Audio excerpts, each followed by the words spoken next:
Assalamualaikum warahmatullahi wabarakatuh. Saya Indah Kurnia ingin mempresentasikan tentang virus herpes. Yang pertama, cytomegalovirus.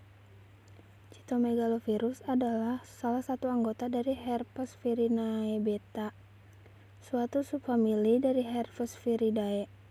Nama penyakitnya herpes. Cara infeksi dapat ditularkan melalui cairan tubuh penderita, seperti air ludah, darah, atau urin. Penularan tersebut terjadi saat virus dalam keadaan aktif. Misalnya, ibu hamil yang terinfeksi virus cytomegalovirus aktif dapat menularkan virus ini pada janinnya. Kemudian morfologi spesies. Pembungkus kehadiran dari selaput inti sel yang warisan. Pembungkus ini mengandung lipid, gram, dan protein dan bisa menghilangkan ether. Genom ADN beruntai-untai ganda. BM85 106 x 10⁻⁶ berbentuk lurus. Tipe 1 dan 2 kedatangan 50% urutan homologi. Siklus hidup cytomegalovirus. Glikoprotein B dan H berkaitan dengan reseptor sel. Virus memasuki sel lalu melepaskan DNA virus, virion proteins, and virion mRNA transcripts pada sitoplasma sel. Virion mRNA ditranslasikan DNA virus dan viral protein masuk ke inti sel. Dalam inti sel, viral and cellular gen diekspresikan replikasi DNA virus. DNA virus, viral and cellular protein, virion transcript membentuk virion, yaitu virion envelope dan partikel virus yang infeksius keluar dari sel. Kemudian epidemiologi cytomegalovirus. Infeksi cytomegalovirus tersebar luas di seluruh dunia. Terjadi secara endemik dan tidak dipengaruhi oleh musim. Prevalensi cytomegalovirus sangat bervariasi, yakni antara 0,2 sampai 2,4% pada negara yang berbeda. Pada populasi dengan sosial ekonomi yang baik ditemukan 60-70% dewasa dengan hasil pemeriksaan laboratorium positif infeksi cytomegalovirus. Angka ini meningkat kurang lebih 1% per tahun. Pada negara berkembang atau sosial ekonomi yang jelek, maka populasi dengan infeksi cytomegalovirus positif ditemukan lebih tinggi, yakni berkisar 80-90%. Di Indonesia, belum didapatkan cukup data mengenai prevalensi infeksi cytomegalovirus pada populasi, namun ditemukan sebanyak 90% populasi umum dengan seropositif cytomegalovirus.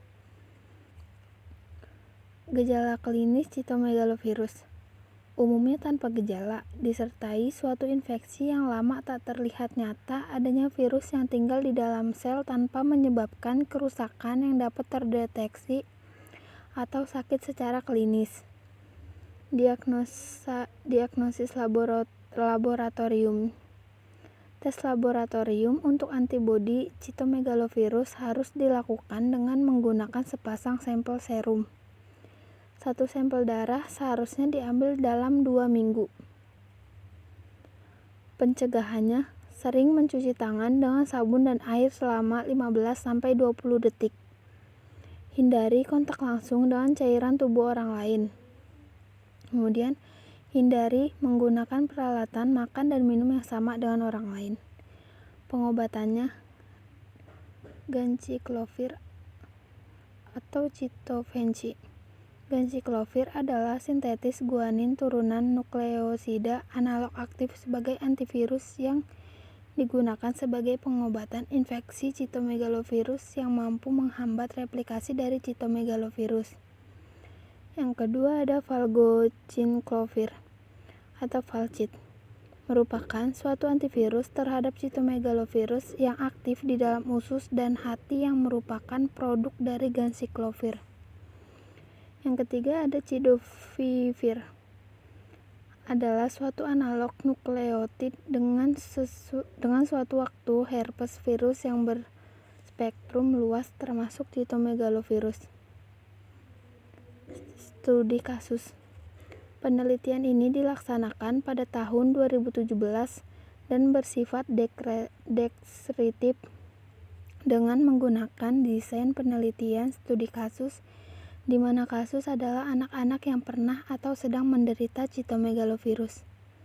Hasil penelitian ini menunjukkan bahwa penderita cytomegalovirus dalam penelitian ini mengalami gejala awal demam dengan gejala penyerta berupa diare, kejang, atau batuk pilek.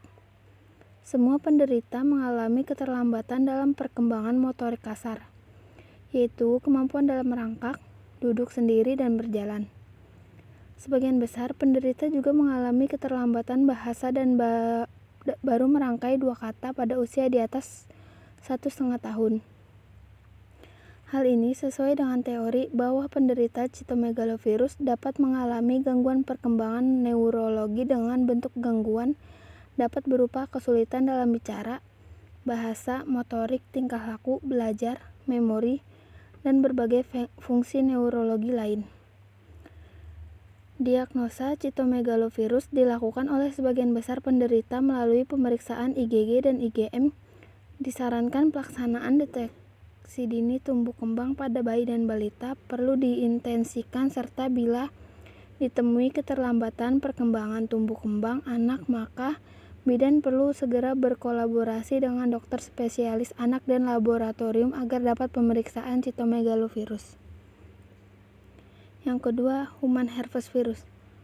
Human herpes virus adalah sekelompok virus Herpes viridae yang dapat menginfeksi manusia.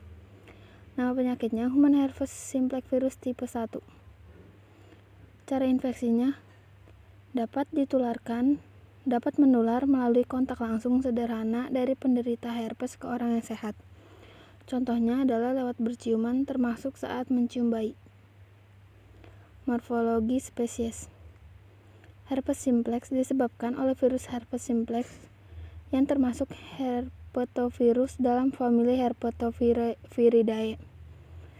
Virion sendiri tanpa selubung, berukuran sekitar 100 nm, dan termasuk sebagai suatu icosahedral kapsid yang terdiri dari 162 kapsomer.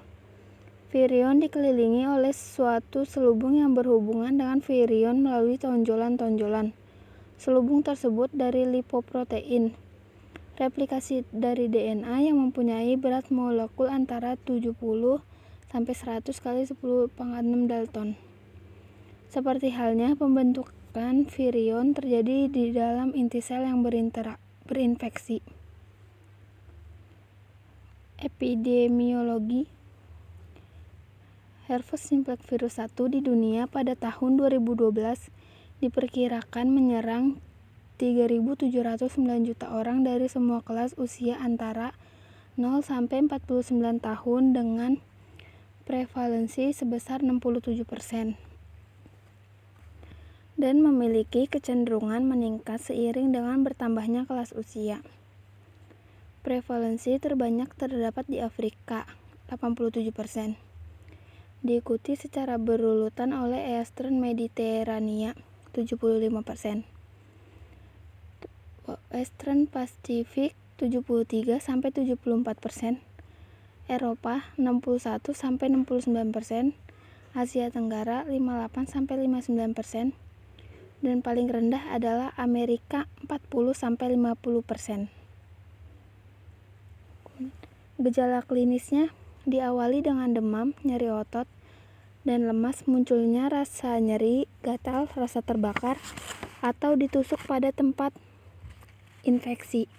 Kemudian timbul blister, yaitu lesi kulit seperti melepuh yang pecah dan mengering dalam beberapa hari. Blister yang pecah tersebut mengakibatkan luka dengan rasa nyeri. Bila terjadi di mulut, bisa mengganggu makan.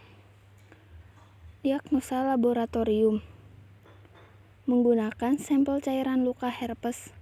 Keberadaan antibodi terhadap virus herpes juga bisa diperiksa melalui tes darah. Kemudian pencegahan dan pengobatannya. Mencuci tangan menggunakan sabun dan air setelah menyentuh area yang terinfeksi.